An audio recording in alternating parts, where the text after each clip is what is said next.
my life. I started building a personal brand business is all. Okay, let's start What with are people raving about? How can I do more of that? our culture, this instant gratification.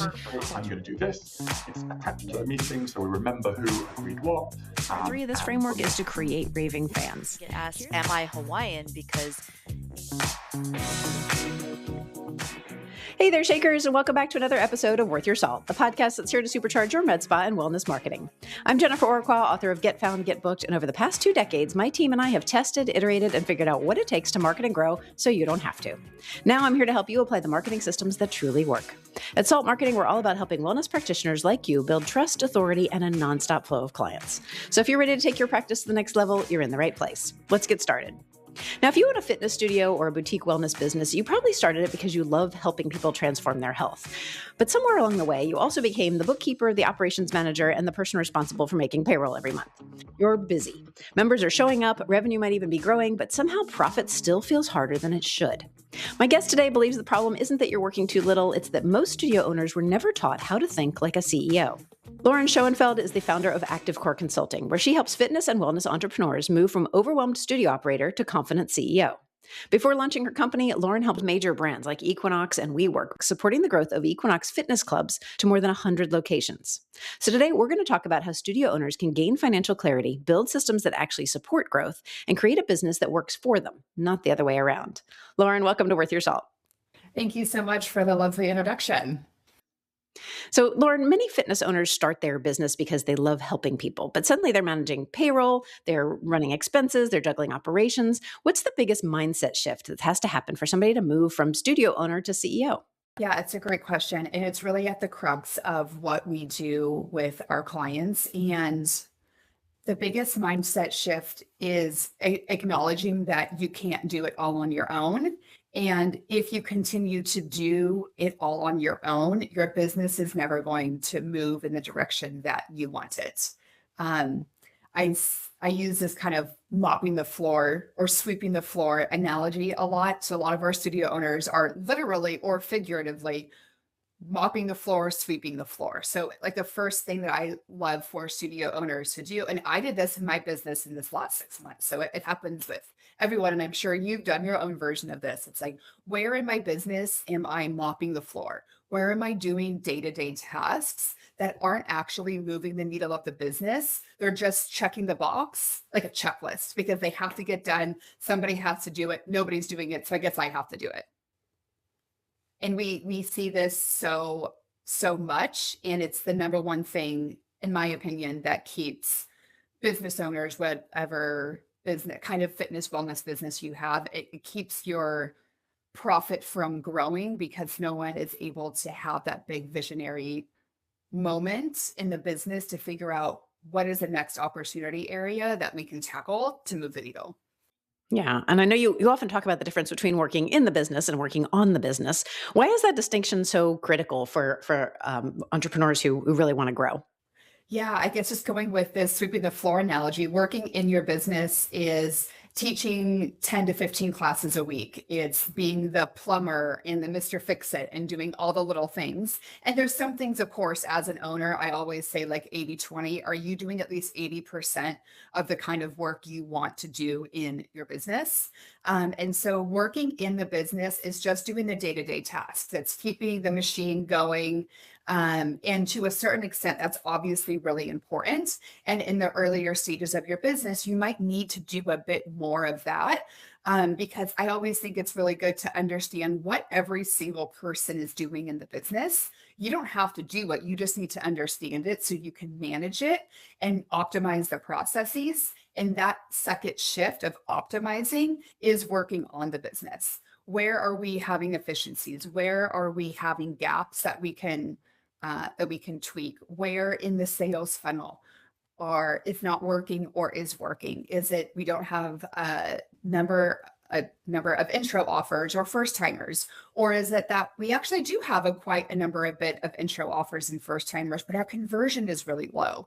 And like that second piece is what I see a lot when we work with studio owners. They're always like, I just need more first timers. We just need more members. And it's actually, well, like, okay, well, let's look at the data. It tells a story. And I love looking at the data to tell a story because there's so many emotions in running a business, especially a fitness business. I don't know what it is about the fitness industry, but it requires so much more emotional care than a lot of other industries to own.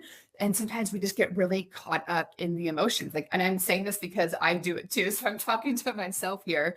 And it's like, okay, let's take a step back and look at the data. How many first timers are coming in? Okay, how many of those are converting into memberships?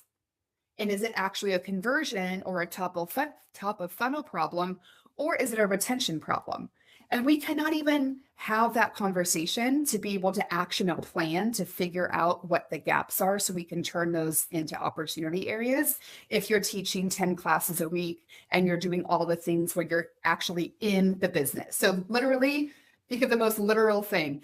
Working in the business is being inside the four walls of your studio, and working on your business is being at your home office or a coffee shop, working on the bigger picture of the business.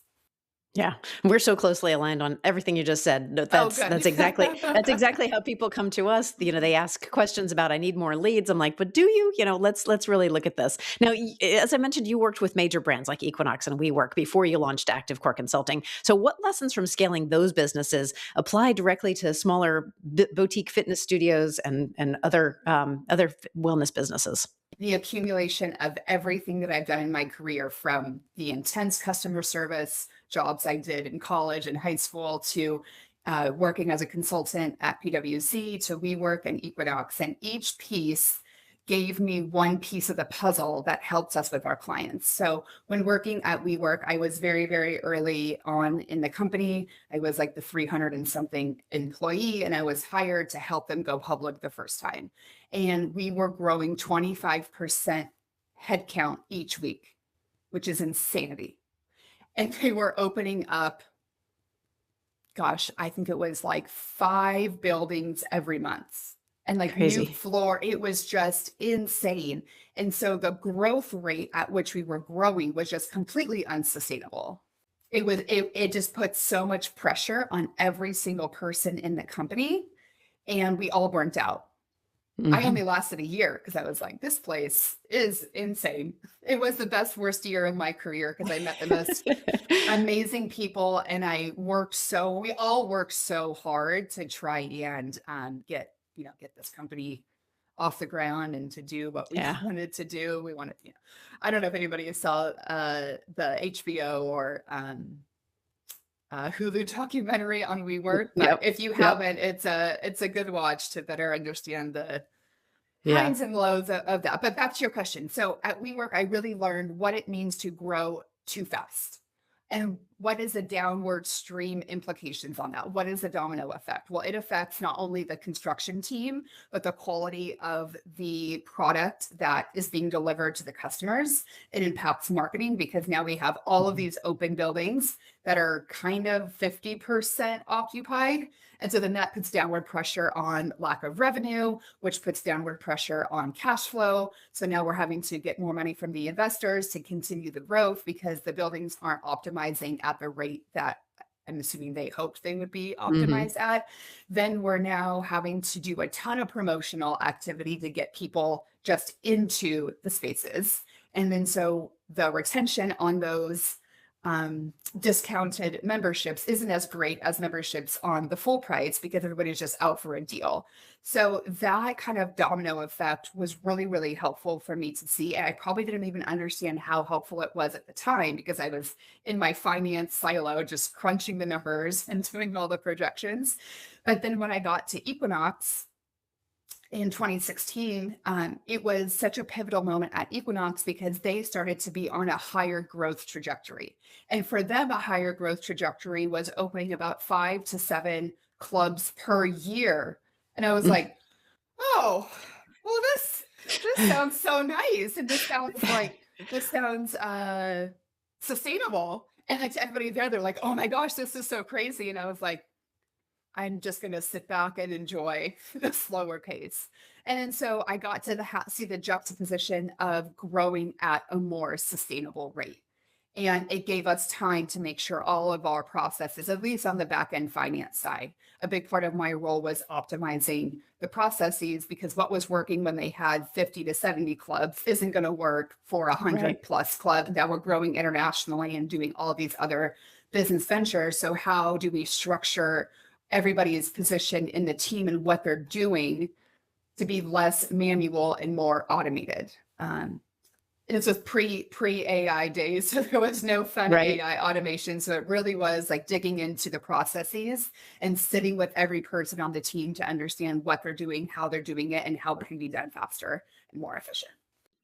And I love how you referred to those early days as the best worst year of your life. I think a lot of entrepreneurs Yes. can relate to that for sure. Yeah. So when Yeah. when you start working with a client, what are some of the early warning signs that a fitness business owner might be stuck in survival mode rather than being ready to scale their business? I guess one question: are you waking up in the middle of the night and ruminating about your business? Yes, what's keeping you up at night? I relate to Exactly. that. What's Yep, keeping you yep. up at night? And as somebody who has experienced burnout in multiple stages of my career, like for me looking back, that should have been the first warning sign that my stress bucket is overflowing, because I'm not able to sleep. And if you're not able to sleep, your nervous system is dysregulated, every bodily function is dysregulated. So the brain gut connection isn't working. So now you're making decisions out of this ruminating anxiety rather than calm and grounded.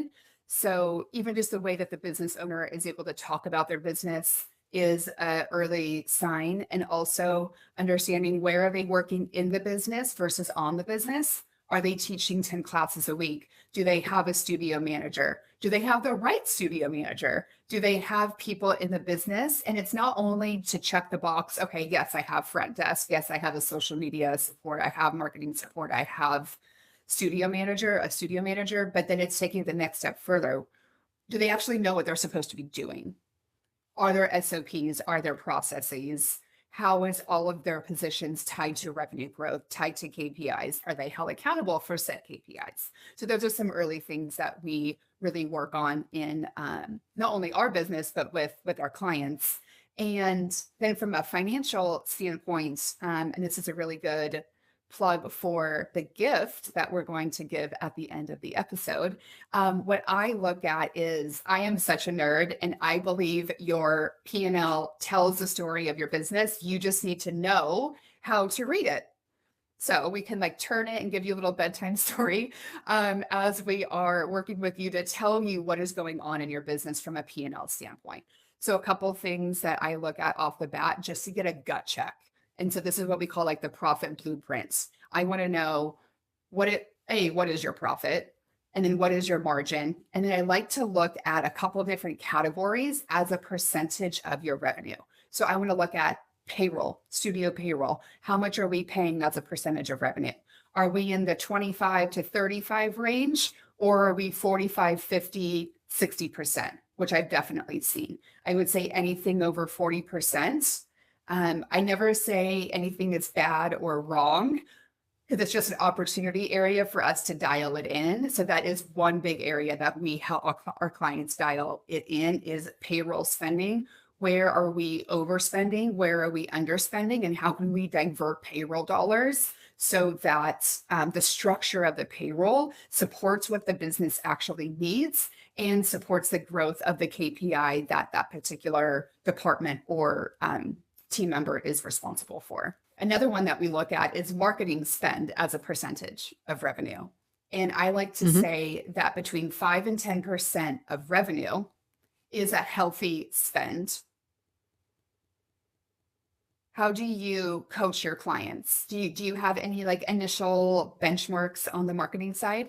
Yeah, so we talk about it basically relative to where you are in your growth trajectory. So for somebody who is newer, starting up, you're going to spend a larger percentage on your marketing because you've got to ramp up and you've got to spend money to make money at that point. And then when you get into a place where that growth is kind of on a steady rise and you've got that under control and you know exactly which things are going to move the needle in your marketing, then you can dial that percentage back a little bit. And then it depends on where you want to go after that. So at that point, some companies and some of the wellness entrepreneurs that we work with, they want to ramp back up again. They're ready. Like they understand what they need to leverage, what they need to lean into. And so we may increase that percentage spending a little bit more if they're ready to scale. Now, they may be in a place where it's just sustainable and we just want this many leads coming in so that we can close this much business. So it really depends on the point of growth that they are at in their business. So Yeah. Awesome. Wow. Lauren, this is such an important shift for studio owners to understand, moving from reacting what's happening in the business to actually leading with intention. In the next part of our conversation, I want to dig deeper into how you help fitness entrepreneurs do that in a practical way. We're going to talk about your core method that you've developed, how studio owners can get real clarity around their numbers, and some of the biggest financial and operational mistakes that you see fitness businesses making. First, we're going to take a quick break to hear from one of our sponsors. Stay with us. We'll be right back with Lauren Schoenfeld from Active Core Consulting. I've tried memberships, I've joined programs, I've downloaded templates and followed coaches and bought courses, and I still didn't get results. Sound familiar? Listen, I get it. You're not new to this. You've spent time, energy, and money trying to figure out marketing for your wellness practice, and you're tired of feeling like you're always doing, but never actually getting anywhere. So let me ask you, are you marketing a wellness business, or are you just staying busy? Because here's the truth that no one talks about. Most programs give you more tactics, more to-dos, more overwhelm. The Salted Edge, it gives you a system, a repeatable, scalable system built specifically for wellness businesses. So instead of spinning your wheels, you actually make measurable progress. It's not about working harder. You've already done that. It's about doing the right things in the right order with the tools, the support, and the shortcuts that let you finally get results from your marketing efforts without burning out. If you've been burned before, good. That means you're ready for something that actually works. And that's what the Salted Edge is. We're back here on the Worth Your Salt podcast with Lauren Schoenfeld of Active Core Consulting. And so, Lauren, you created your core method as the strategic framework behind your consulting work. Can you walk us through what core stands for and why this framework works so well for fitness businesses? Yeah, absolutely. So core, C is clarify, O is organize, R is rework, and E is execute. And this is the thought process that we take our clients through almost in any project, any big decision that we want to make. And especially for me, when I work with a client on the finance side, I really want to understand and get clarity. So it's the C, get clarity on what is working in your business and what is not working in your business. So we do the profit blueprint that y'all will get access to at the end to understand where your business is at, what is working, where are the opportunity areas. I also want to hear from the studio owner, where in their business are they enjoying doing what they're doing, and where are the areas that that does not light them up. So we can work to get them doing 80% of what they love that's going to move the needle. And there's always 20% that is just admin or other things that we have to do. But the 80-20 is my goal for all of our clients. Organize. So after we get clarity of what's working, what's not working, where the studio owner is, what are their goals? So like you said earlier, when you assess the marketing, are you in a new studio open stage? Are you within your first 18 months? Are we a pretty mature studio? Are we in growth mode? Like, where are we at? Because that will obviously help us drive decisions, especially how we want to deploy the cash flow to make strategic investments to help you hit your goals. We like to organize, so get all of our thoughts together, get all of our recommendations together, and make sure we've stress tested them against the financial model that we've built for each studio, so we can understand, okay, if we make an investment with you at Salt Marketing, what is the expected ROI that we're going to receive? So if we're going to, Jennifer, if I have a client that wants to invest with you and your package, I'm just making up a number, I have no idea, is 10 grand over the course of a few months. Well, I want to make sure we're planning out, okay, how can we at a minimum get 20K in additional revenue from this particular investment? So we'll map out different scenarios. We'll partner with you to be like, hey, this is what we're thinking. How does this feel for the level of work that you're doing. So it's always a partnership with the other, whether it's internal or external team members or consultants, to make sure we're all on the same page. Because I think that clarity is what helps drive the kind of results that we all want to see. Yeah. And I think one of the biggest challenges that studio owners face is that financial clarity. So, why do you think so many entrepreneurs struggle to really understand their numbers? And how does that affect their ability to grow and scale? I think finance is scary for a lot of people. And I think a lot of people have either, if they consciously or subconsciously have either a story, some shame or fear around money, which is very common. This is like everybody has this. So if it's not a problem. And so, and the mindset work of this is really about helping entrepreneurs understand where their money mindset beliefs have come from. And when I say that is, I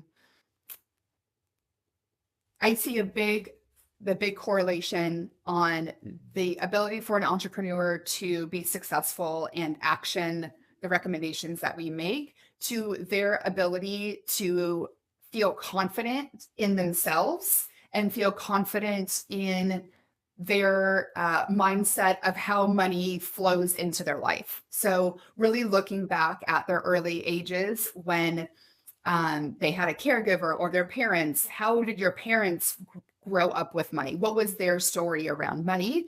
And you are initially going to like copy and paste that story because that is what you grew up with and that is what you learned. And a lot of times, and this is me too, everything I'm saying to myself at some point too, because I had like lived through all of this. I had to do a ton of work on my own money mindset. And you're like, Lauren, but you've worked in finance your whole life. Like, yes, I've understood how to organize finances and organize numbers and make recommendations based on the numbers. But that's a completely different skill set than being an entrepreneur and riding the roller coaster of a really good month and a really bad month. And like, okay, well, this month I have to live off my emergency savings. Okay, but in 3 months from now, I'm making all this extra money to replenish the emergency savings. And that roller coaster is a mind trip. And I'm sure everybody listening can be like, yep, plus one that. Yeah. And Yeah. so I think I got a little strayed from the original question, but I wanted to call this out because I think this is something that is so important that I don't know if a lot of studio owners realize, that is their relationship to money is going to directly correlate their ability to be successful in the business. Yeah, and that makes sense. And so on the flip side of that, so you're talking about revenue and what's coming in the door. You've developed tools like your 5 questions to trash unwanted expenses. So can you explain how evaluating your expenses differently can dramatically improve profitability?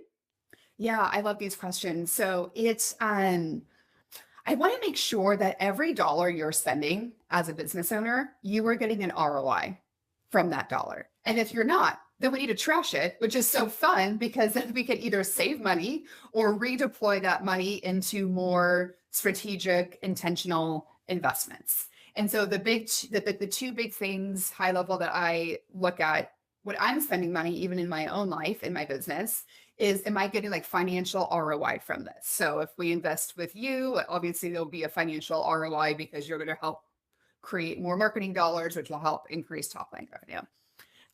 But in the instance that you are working with a different marketing consultant for some crazy reason, that's not Jennifer, and you're not seeing that ROI, we really have to understand, why am I spending $5K a month on this marketing agency and my top line revenue isn't growing? Like, that needs to be evaluated.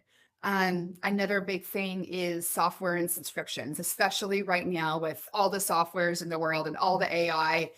I see a lot of owners just like, okay, this automation is like $15 a month and we're going to save X, Y, and Z. And if you're not careful, you're just on subscription overload, or you're paying for the premium version of all these subscriptions, but you're not actually using the premium service. So I like to do an audit, especially of subscriptions, to be like, are we actually using this? And if not, can we cut it, reduce the tier? And you will be surprised about how much money you save from this exercise. And I would also encourage you to do this on your personal life. I think as business owners, sometimes, or I'll say all the time, we're so focused on our business. Sometimes it's hard to keep track of what we're spending in our personal life, we just like put it on the credit card, put it on the credit card. And I'm saying this because I've also done it. And so like I just did this exercise in my own personal life. So I was like, the thing that most studio owners probably have as well. You're like, oh, my P&L showing I made significant profit this month, but like, why is my bank account? Where is it all Right. going? Where is it? Yep. Where is it? Yeah. Yeah. Where is it? I know that feeling. Yeah. Yep. Yeah. So like really getting clear on like what you're spending your money on and what is the ROI on it. And so I look at every single expense in my own business. And the first thing we do with our clients that work with us on the finance side is we do a scrub of all of your numbers. So you can understand what you're spending your money on. A lot of times what we see, and this is supporting all small business bookkeepers because there's a place for everybody. But what we have seen is there's a lot of just like, I don't want to say errors, just not optimized in the best way. So when you're looking at a P&L, you have so many different expense accounts. And it's almost like there's so much detail, it means nothing. Or it's the flip side where there's not enough detail and it's just like miscellaneous expense $5,000. And you're like, okay, well, what is that? What are we spending our money on? So we really clean up everything. And through this process, it brings a lot of clarity to business owners. And every time, oh, I had no idea we were spending so much money on this. I had no idea we were spending so much money on softwares. I had no idea our payroll was 50% of our revenue. I had no idea that we actually are doing really well on getting first timers in, but something's going on because we're not converting. And so like that inquiry and that curiosity is so important as a business owner. I think the most important trait as a business owner is being curious. Because even if something is quote unquote wrong, it's not wrong because you're going to investigate it, figure out what isn't working, and then you're going to shift it to a different solution to see if that will move the needle. And if that doesn't, then you're going to do the same process. Learn what happened. It's always a lesson. And if you can look at your business through the lens of curiosity and everything is a lesson, then you will continue to move the needle. I think it's when business owners get really hard on themselves. Like, we did this campaign, we did this community marketing push, and we got no results. Okay, well, actually, we did get results. No results is a result. So what did we do? What did we like? What didn't we like? And what can we shift next time? And it's just constant, just like evolution. And if that's not exciting to you, I would argue that the CEO business owner role might be challenging for you. Yeah, that's interesting. And, when you talk about, you were talking about optimizing and looking at your finances, looking at your expenses, but another concept you teach is your 6 T's framework for delegating work. So why is delegation such a critical step in moving from that operator to CEO and really optimizing the business? Yeah, so similarly to the conversation we were having earlier about working on your business versus working in your business, in order to help owners get out of working in the business, so working in those 4 walls, how do we get them out? If we have to do an assessment of what are we working on.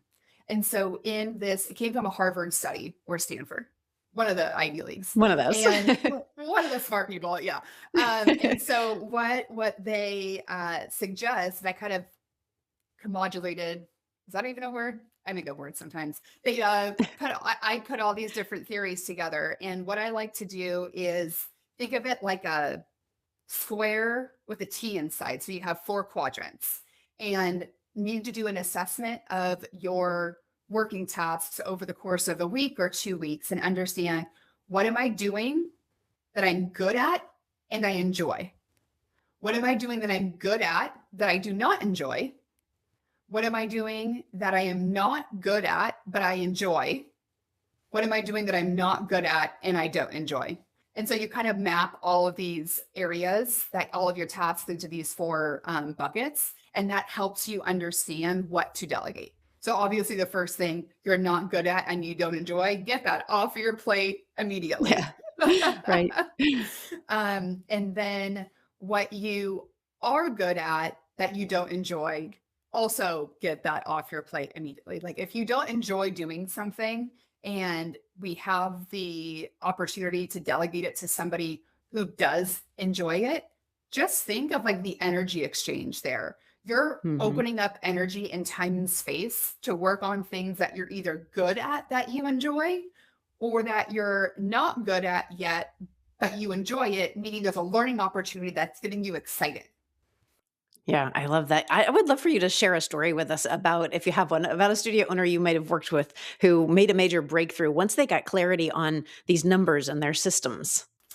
Okay, I'll talk about the client that I've been working with them for the longest. We've been together for almost 4 years. And at the beginning of her business, she is an incredibly intelligent business owner. She has a big marketing background, which is a great mix for me because her marketing background versus my finance strategy background, we're like really able to collaborate and brainstorm and run ideas back and forth. She runs it through the marketing lens. I run it through the numbers lens. So it's this really beautiful partnership. And she came to us about a year and a half into her business.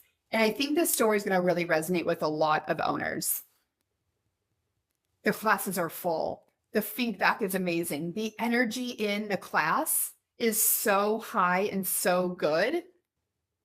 But when she looks at her P&L, she's not seeing any profit. And she's like, I do not understand what WTF is happening. Because everything optically in the business is feeling so good, but the numbers just aren't there. And when we dug into the data, we realized that a majority of her clientele is coming in on class packs and like discounted class packs. And there was only one unlimited membership tier. And this was back in 2022. So people were coming off the pandemic. And I guess we're in a similar financial market, but especially at that time with scheduling, people needed in my opinion, a lot of options.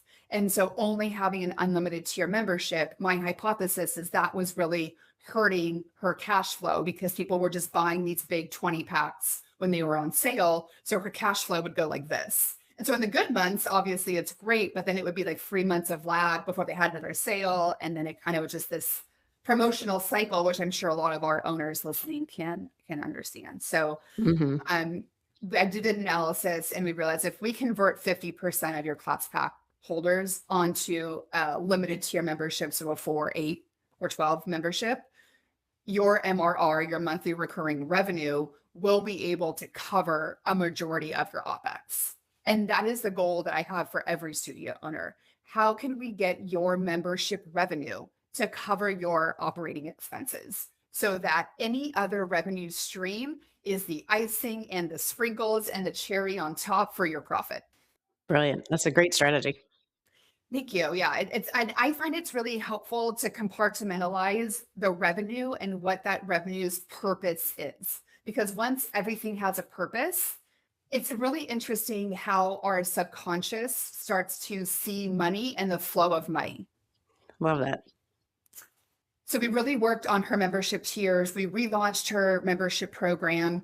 And in that first 3 months, her membership went from, I think it was like 74 and more than doubled. I think it was like 165 or something like that within a couple of months. Yeah. Also, it was really nice because we layered it with Black Friday and the New Year's. The timing was just like, couldn't have planned it better myself. So that was really cool. And then in the 4 years, really tightening up her processes and how she thinks about programming, not only programming for like the group fitness classes, but overall programming for the studio, our retail programming, our workshop programming, retreat program, on-demand programming, and teaching her and her other leaders on the team that our goal is between a 20 and 40% profit margin. So if you want to do something, we need to map out that plan. And if the plan can't get us to a 30 to 40% profit margin, we're not doing it. And of course, the execution of it gives you a little bit of wiggle room to not hit the 30 to 40. But if we're only planning for a 20% profit and we are nowhere near our goals, now we barely broke even. And like, depending on the goals of your business, this owner's goal is to scale and grow and like significant growth phase. So we didn't have any time, energy, or money to not create programs that are 30 to 40% profit margin. I love that. I love that story. All right, Lauren, it's time for another quick break. We're going to be right back after this. You're listening to Salt Marketing's Worth Your Salt podcast, where we help wellness entrepreneurs market, grow, and succeed. I'm your host, Jennifer Orechwa, and my guest today is Lauren Schoenfeld, founder of Active Core Consulting. Lauren works with fitness and wellness studio owners to help them move from overwhelmed operator to confident CEO by gaining clarity around their finances, systems, and strategy so that they can build a profitable business that supports the life they want. Now, if something you hear today hits close to home or sparks a new way of thinking about your business, we'd love to hear from you. Connect with us on Instagram, LinkedIn, or Facebook, and let us know what resonated. We're back, and Lauren, let's shift gears and talk a little bit about the bigger picture. What becomes possible for fitness entrepreneurs when they finally get their finances, systems, and strategy aligned? I think it goes back to what their goals are. So a lot of times we work with moms, a lot of mom clients. And not only do they want to have a successful business to support their family, to create the community, but I hear a lot is, I want to show my kids what it's like to work enter whatever their business is, where I'm passionate and I feel fulfilled, so I can show them what's possible. I just think that's so beautiful. And so a couple of the owners that I'm working with specifically who have made it over this hump, not only are they able to spend more time with their kids, they can go to their baseball, soccer, or whatever it is. I even have a client who was a Pilates instructor in New York City, and then her husband met, moved to the suburbs, had kids. He was, the main breadwinner of the family. We opened the studio. 3 years later, now she has 2 studios. We're looking to open a third. And her husband quit the job that he no longer loved to start his new passion because she had enough money in the bank to not only support the family, but to take over the financial responsibility that he contributed to the business so that he can go do his passion project. And now that passion project is turning in money for the family. So it's this really beautiful exchange of what is possible when your business flows and you're making money. What freedom will that open up in your business? And it is so individualized to every single owner, because whatever is important to them is what they're going to be able to achieve once they feel more flow and there's some extra cash, so they're not feeling like they're in scarcity. Right. Now, you talk about building a profit plan rather than just hoping that revenue grows. What does a real profit-first strategy look like for a fitness business? Yeah, and the reason why we start with a profit plan, which is my fancy name for a budget or projections, I just think profit plan sounds more fun. And by doing this, I really want to look at the business from a 180 lens, a holistic view. So not only we can see what we were talking about earlier about auditing your expenses. So as we put your expenses on our profit plan, we want to make sure all of those expenses are getting the ROI that you need. If not, we're trashing them and repurposing that spend for something that will give you the ROI.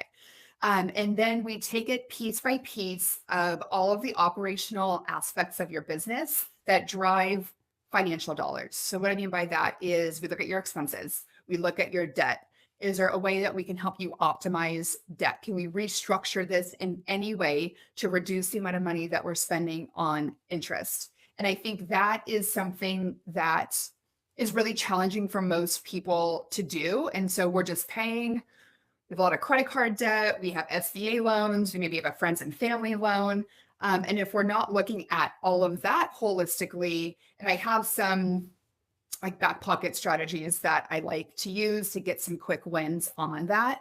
I want to share one with you all because this might be helpful. I'm a big proponent of 0% interest credit cards. Open a 0% interest card, do a balance transfer, because that balance transfer will cost you 3 to 5%. And your interest on your credit card is probably 18 to 30%. So in your personal life and your business, that is a easy strategy. If you have kind of small to moderate amount of credit card debt. Let's get that out of the way. And then I like to look at interest and where we're spending our money on the loan. So we can see okay, if we have any extra cash flow, does it make sense to accelerate any payments of any of these debt debt situations that you have. So that's a big one. Huge cash flow impact is all of the loans.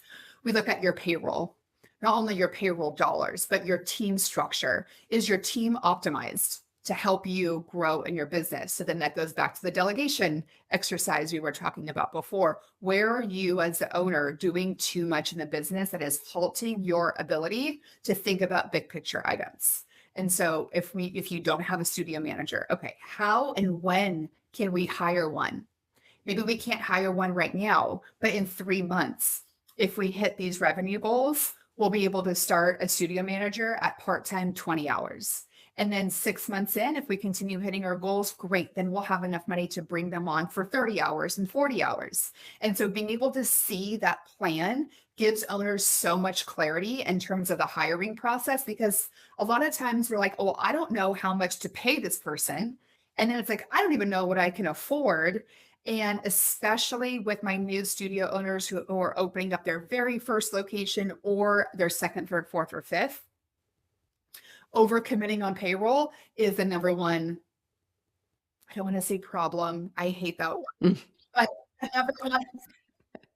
the number one thing that just kind of sets in the foot for a while. And so our favorite point of working with a client is before they make all of these decisions.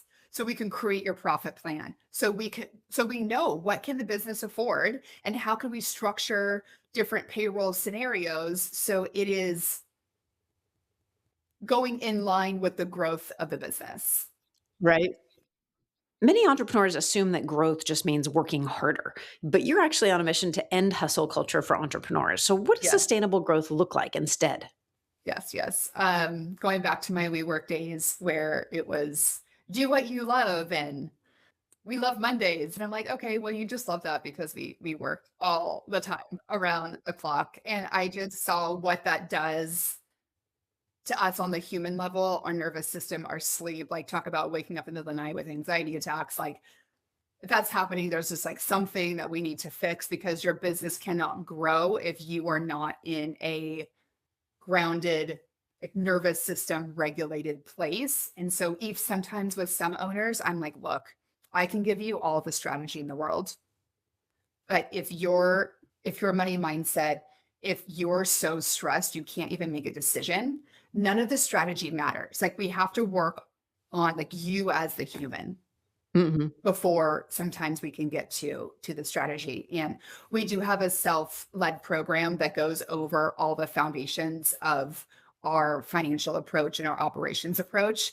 And one of the first modules that we do, I bring in my coach that I've been working with for the past 3 years on nervous system regulation and money mindset and limiting beliefs. And we have to clear all the garbage or clear all the fog. So you're in a place where you can receive all of this strategy. And not only can you receive the strategy, but then you can action it. Because how many times have we, the freebie graveyard, I call it, where we downloaded somebody's freebie and they're like, oh yeah, this looks so good. But then you're like, well, you don't have time to do this in a business. So it just like goes into a folder. I maybe myself, but I have this. How many courses have you bought where like, oh yeah, this is the thing I need in a business, but then you're not able to do anything with it. And I would argue that actually isn't the thing that you need in the business. Like you need to reduce your stress so you can lead your business from that leadership CEO standpoint and be the tone at the top. How do you want your team to feel in your business? If you're stressed out, the team is going to be stressed out. If you're calm and regulated and making clear decisions, then that will penetrate through your team, which will then penetrate through into your client experience. Interesting. So it all starts with you, for better or for worse. Right. For fitness entrepreneurs who want to expand, maybe adding locations, launching new offers, or building out a new revenue stream, what foundational pieces need to be in place first? Oh, I love this question. So I always say that it doesn't matter if you want to have one studio that is super profitable or you want to grow to a portfolio of 10 studios that is also super profitable. The foundations are the exact same.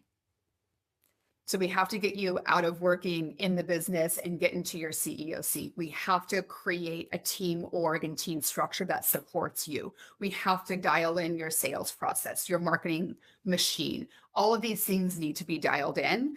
And if they're not dialed in and you continue to try to open locations, I have seen firsthand the amount of stress and overwhelm and cash flow burden that is going to have on not only you, but your team and your family. It is just, please don't do it. Please don't do it. Don't do it. If you have one location and you have a vision of opening up more, the financial foundations that we teach and the operational foundations are needed. So I would say like the top 3 things. Do you have a team that knows what they're doing and is supporting you and what you need and tied to KPIs? Second thing, sales process. How is your marketing funnel? How is your ability to convert people into memberships for class packs? And I know a lot of studios right now, I don't want to sell. Everybody's a salesperson, whether you like it or not, just giving you a tough love. But I would argue there is a way, because we teach it, on instead of making it feel like a sales process, we're just having conversations. We're just creating relationships and getting to know people at the human level. And when you shift your mindset out of sales and into relationship building and getting to know them, that's all that it is. That's all that it is. We all just want to feel seen and valued and loved and feel that we belong in a community. And if everybody is able to do that, that's sales. There are obviously some tips and tricks that we teach in our like sales training to be able to have these really heart-led conversations. But sales process, we need to be able to generate money in the business, right? So team, sales process, and then do you have somebody in your corner, whether that's a consultant, whether that's your operations person, who you can bring your ideas to, and they can help you sift through the ideas to, okay, this is a good idea, this is not a good idea, and then they can execute for you. My biggest book that I read that changed my mindset was like a couple of years ago. I read Who Not How by Dan Sullivan. If you read this book and just literally, if there's not one thing you do, read this book and implement it, it will change your life. Do you have the right people doing the right things? And going back to that operations support, which is another framework that I learned called the EOS framework. That is so important for all of our studio owners. And a lot of times studio owners can't find that right operations person. So they hire a consultant like us. And it's a beautiful relationship because we are able to sift through all of your ideas and say, these are the ones that are going to move the needle. And we know they're going to move the needle because we've done this over and over and over again for the past decade of our career. And we see what works, what doesn't. We put it through your profit plan so we can understand, okay, what are the numbers going to be? What outcome can we expect from this decision? And so I would say those are the foundations: operations partner, the right team in place, sales process. So if someone listening today wants to stop feeling overwhelmed and start leading their business with confidence and clarity, what's the first step they should take with Active Core Consulting? Yeah, I would say get on a call with us and we can help sift through your brain and figure out what is the most important first step. And it's different for every client, right? Because every client has different goals. They come to us with different backgrounds of what they feel supported in and what they don't feel supported in. But most likely you'll start with working with one of our operations coaches. So we can take this overwhelm off of your plate. The mental load is the biggest thing. You need to take the mental load off of you so you feel like you have a partner that's helping you do everything in the business and get everything organized. And you might not even know what get organized means. And that is totally okay. We will do it for you. Just know that the mental load is what's causing the overwhelm and the stress. And until you take that mental load off of your plate, whether that's with Active Core, with somebody internally on your team, like I would say that is the first step. So we'll drop the link in the show notes. It's activecore.com/podcast. And throughout this whole episode, we've been talking about how do we know if your business is in a good place, if what are opportunity areas. And from a financial lens, I love looking at what you are spending as a percentage of revenue. And that will tell you a lot in your business. And so the profit blueprint that we're going to provide to you gives you the intervals of what you need to be spending based on where you are in your business. So it is a great diagnostic tool. It'll give you a snapshot look at what is working and what are the opportunity areas in your business. And of course, if you want to learn more about Lauren or Active Core, we will link everything up in the show notes at saltmarketing.co. But Lauren, it is time for our lightning round questions. These are a few quick questions that I like to ask of every guest. Are you ready? What's something about you that often surprises people? I think a lot of times people see me in this like finance lens, but I'm the most non-finance person. Like I'm very quirky. I have a big personality and I love animals. I love live music. I love going to the beach. I'm just like a normal, high energetic person. And I would say a lot of people find me to be like a little quirky in a like endearing way. What's your favorite thing about the work that you do? The impact it has on our clients and like taking the mental load off their plate and helping them make decisions that are rooted in their unique goals and situation. And then to see the satisfaction that they have from hitting these goals. It's really motivating for me and it makes my heart smile. Love that. What's the best piece of advice that you've ever been given? There's a mantra that I have been living by for the past few years, and what is for me will not miss me. Finally, who's inspiring you right now? What podcast are you listening to, or what's the best book that you've read recently? Oh, I've been on a big spiritual journey, and I recently read the Celestine Prophecy. And it is this really beautiful story, and it brings in a lot of just like really good life lessons that they weaved it into like an adventure book. So it's like if Indiana Jones met like Eckhart Tolle. Lauren, thank you so much for joining me today on Worth Your Salt. Thank you so much. I also want to thank you, Salt Nation. And of course, if today's conversation has you thinking, I'm ready to take my marketing to the next level, that's exactly what we're here for at Salt Marketing. Our Salted Edge system is designed to help wellness practitioners like you attract new clients, convert them into loyal fans, and finally get marketing that works without the guesswork. Now, if you have a great success story, I'd love to talk with you and share your story. So tell us about why you're worth your salt by emailing us at grow@saltmarketing.co.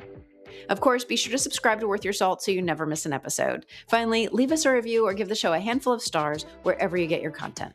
That's all for this episode of Worth Your Salt. Be sure to join me again next time. In the meantime, let's get out there and shake things up.